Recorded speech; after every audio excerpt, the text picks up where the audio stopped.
Tez aşığı olan 5 bürc. Balıqlar neçənci sırada? Balıqlar 4-cü sırada. Balıqların çox zövqlü baxış bucaqları vardır. Onlar tez aşiq olsalar da özləri kimi ideal birini tapmaları çox zaman alır. Şirlər bəs Şirlər 2-ci sırada. Onlar tez aşık olsalar da münasibətlər zaman idarə olunan tərəf olmaq istəyirlər. partnyorlarının ağıllı və güclü olması şirlərin özlərini əsl kral və kraliçə kimi hiss etmələrini sağlayır. Əkizlər bəs Düz tapdın. Əkizlər 5-ci sırada.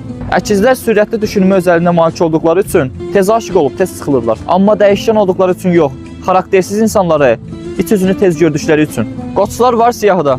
Həm də 3-cü yerdədir. Qoçlar kiməsə aşiq olarsa, həmin dəqiqə onun qarşısına keçib gözlərini onun gözündə 6 saniyə saxlayaraq hər şeyi etiraf edir. Qarşı tərəf isə qoçun nə qədər cəsur və ürəkli olmasına heyran qalaraq hə cavabını verir. Yenə birinci bürcü demədin. Birinci sıradakı bürc heç aynada özünə baxır, Niyə ki? sadəcə gülərkən qısılan gözlərinə aşiq olacaq milyon dənə insan bilirəm. Məncə siz də bilirsiniz hansı bürcdür.